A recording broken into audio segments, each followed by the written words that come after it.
I'm Noemi Noche po, 40 years old, taga Batangas po ako. May asawa, 3 po ang aking anak. Ang nature po ng business ko ay magtitinda po ako ng tilapia, tawilis at bangos. Kung tawagin nga po ako ni Kuya E, ay reyna po ako ng tilapia tawilis. Sa pagtitilapia ko po ay almost 15 years na po ako na nagtitinda. Sa palengke po ng Silang Cavite. So ang nature po ng business ko, madaling araw pa po, gising na po ako niyan, alas 3 po, minsan alas 2, pag marami po kaming paninda, gising na po ako niyan. Hindi naman po kahirapan, hindi rin po kayamanan, pero sapat-sapat lamang.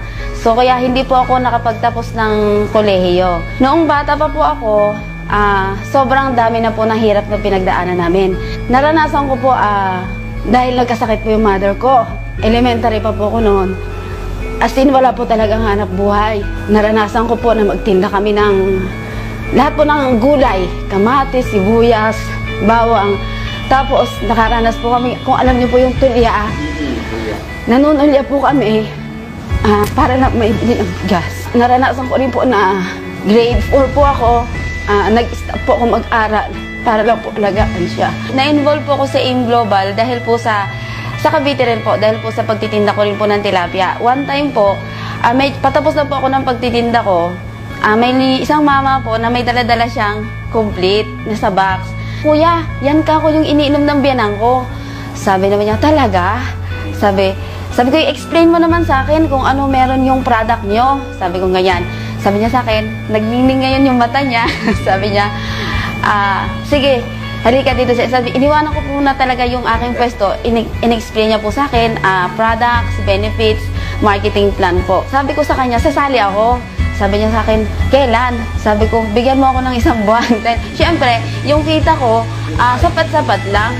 Ang talagang isinali ko po talaga, inutang ko po talaga sa 5-6. Noon kung ma-involve na po ako sa AIM Global, sabi sa akin nung naging sponsor ko, Noemi, mag-invite ka ng mga 10 katao. Punta kami sa inyo. Yun po, isinama na po niya si Upline Ryan Recalde. Sobrang mahirap gawin sa akin na ituloy dahil ng asawa ko.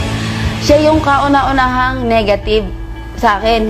Sasabihin niya sa akin, kaya daw pala morning ang tawagan dahil morning ang alis, morning din ho ang dating.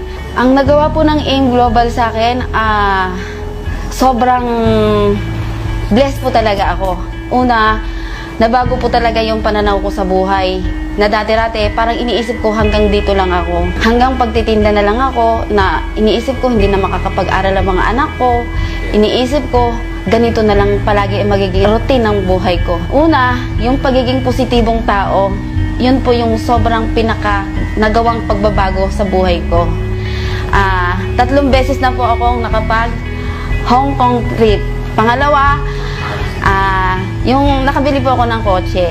Una po, nabili ko po kotse. Tapos hindi pa po naglipat taon, nakabili naman po ako ng sasakyang AUB, pan-deliver ko po ng tilapia. Na dati-dati po, ako po ay pasahero lamang, ay ngayon po ay sobrang blessed po talaga ako. Ang sinasabi po ng asawa ko na ngayon, ay sobrang proud po siya sa akin. Sabi ko sa kanya, tingnan mo, kung pinakinggan ko lahat ang mga sinabi mo, sana hindi ako nakabili ng kotse, sana hindi tayo nakabili ng AUB, sana hindi nakapag-aral ang ating mga anak, sana hindi rin ako nakarating ng Hong Kong, Macau, kaya pala tama yung sinasabi, dapat maging bingi ka.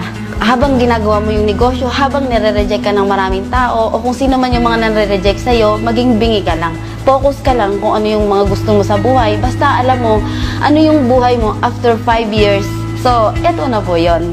Lahat po ng hirap, lahat po ng puyat, lahat ng pagod, sobrang nabayaran po talaga ng AIM Global. Dahil sa AIM Global, isa kang malaking biyaya sa akin at sa marami pang tao. Dr. Ed Cabantog, hindi ko alam kung paano rin ako magpapasalamat sa inyo dahil every time na marinig ko lang yung mga pangaral, yung mga training nyo, talagang turok talaga sa puso. Sir John, every time din yung power mo talaga, ay naku, kuryente talaga ako. Sobrang na-amaze talaga ako sa mga tinuturo nyo, sa mga motivation nyo. Sir Francis Miguel, tama po talaga, mentors of all mentors. Talagang lahat din po ng mga tinuturo nyo ay sobrang talagang pag isinapuso at isinaisip, talagang hindi maaaring hindi ka talaga mag-grow. Sir Sunny Batucabe, power leader. Magka-crossline po kami pero tinutulungan niya po yung grupo ko. Upline Ryan Recalde, sobrang pasalamat ako, wala akong masabi. Sobrang supportive po talaga. Kuya E, sobrang may malaking puso po talaga. Universal Eagles Alliance, amazing po. Doon po sa mga tao na nagsisimula at nahihirapan, nakagaya kong nahirapan din. Huwag po kayong susuko, huwag kayong titigil. Maging bingin lang kayo sa mga sinasabi ng tao. Dapat matutunan natin kung paano natin i-motivate ang sarili natin. Dahil sabi nga, wala namang ibang gagawa ng future natin kundi tayo rin. Kung ano man ang sabihin nila, marinig mo lang, palampasin mo lang sa kabila. Thank you, Maying Global. Salamat po talaga sa Diyos. Siyempre, unat higit sa lahat sa Diyos dahil binigyan niya tayo ng AIM Global. I love AIM Global. I love Universal Eagles Alliance. I love UEA. I love Worldwide Achievers Alliance.